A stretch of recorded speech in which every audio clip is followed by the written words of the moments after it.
Hello everyone, welcome to our channel পূর্ণ educational guide. প্রিয় ছাত্রছাত্রীরা কেমন আছো সবাই? আশা করি সবাই ভালো আছো। আজকে আমি তোমাদের সঙ্গে একটি খুবই গুরুত্বপূর্ণ অনুচ্ছেদ রচনা নিয়ে আলোচনা করব।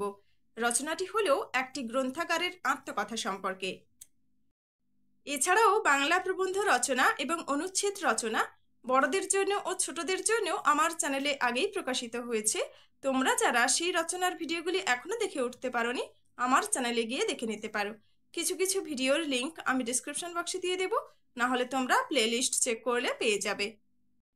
চলো তাহলে একটি গ্রন্থাগারের আত্মকথা সম্পর্কে আজকের এই রচনাটি শুরু করা যাক।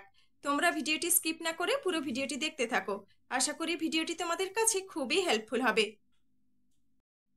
রচনাটি শুরু করার আগে তোমাদের সবাইকে বলে রাখি, তোমরা যারা চ্যানেলটি নতুন ভিজিট করছো অবশ্যই চ্যানেলটিকে সাবস্ক্রাইব করে পাশে থাকা বেল আইকনটি ক্লিক করে দিও, যে কোনো ধরনের শিক্ষামূলক ভিডিও সবার আগে পাওয়ার জন্য। বাংলা অনুচ্ছেদ রচনা, একটি গ্রন্থাগারের আত্মকথা। আমি একটি মফস্বলী শহরের গ্রন্থাগার। পশ্চিম মেদিনীপুর জেলার মেদিনীপুর শহরে আমার বাস। কংসাবতী নদীর তীরে অবস্থিত এই শহর জেলার একটি প্রাচীন শহর। এই শহরে আমি 100 বছরেরও বেশি সময় ধরে জ্ঞানের দরজা খুলে বসে আছি। আমার কাছে 20,000 বইয়ের সংগ্রহ। প্রায় 200টি তাকে সাজানো আছে নানান ধরনের বই। পাশেই মিদনাপুর কলেজ অটোনোমাস রয়েছে, ওখানে আমার ছোট ভাই, তবে তার সংগ্রহ অনেক কম। তাই কলেজের ছেলেমেয়েরা আমার কাছে আসে। আমার টেবিল চেয়ারে বসে অনেক শিক্ষার্থী তাদের পরীক্ষার পড়া তৈরি করে। নানা প্রকারের গ্রন্থের সাহায্য নিয়ে তারা নিজেদের পরীক্ষার নোট প্রস্তুত করে।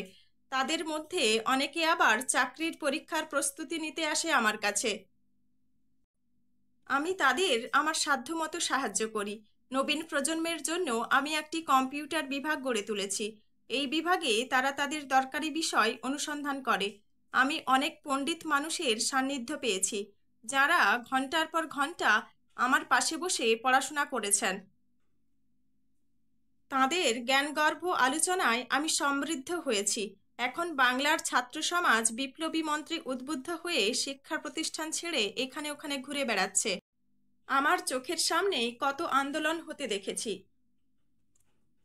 ছাত্রছাত্রীদের পুলিশের হাতে মার খেতে দেখেছি।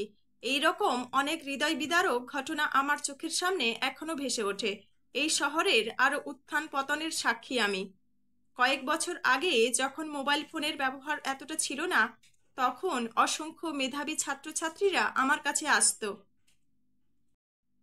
নিচু স্বরে কী সব আলোচনা করত। তাদের উজ্জ্বল চোখে মুখে উদ্বেগ লক্ষ্য করতাম। তাদের মধ্যে সর্বদা যেন কোনো কিছু একটা জানার আগ্রহ লক্ষ্য করতাম। আজ আমার কোনো কদর নেই। আমার কাছে আগের মতো আর কেউ আসে না। যারা আমার কদর বোঝে তারা আমার কাছে আসে। যদি তারাও আসা বন্ধ করে দেয়, তাহলে আমিও নিঃসঙ্গ একাকী হয়ে প্রাচীনত্বের চিহ্ন বুকে নিয়ে ইতিহাসের সাক্ষী হয়ে জ্ঞান ভাণ্ডার আগলে বসে থাকব। তো আমার প্রিয় ছাত্রছাত্রীরা, একটি গ্রন্থাগারের আত্মকথা সম্পর্কে আজকের এই অনুচ্ছেদ রচনাটি এখানেই শেষ হলো। তোমরা এই রচনাটি করো। পুরো রচনাটি কেমন লাগলো অবশ্যই কমেন্ট করে জানিও। রচনাটি ভালো লাগলে আমার চ্যানেলটি সাবস্ক্রাইব করে দিও, লাইক শেয়ার ও কমেন্ট করে দিও। আর তোমরা যদি অন্য কোনো শিক্ষামূলক ভিডিও পেতে চাও অবশ্যই কমেন্ট বক্সে কমেন্ট করে জানাও। আজকে এই পর্যন্তই, দেখা হচ্ছে পরের ক্লাসে। ভালো থেকো, সুস্থ থেকো। ভিডিওটি দেখার জন্য সবাইকে ধন্যবাদ।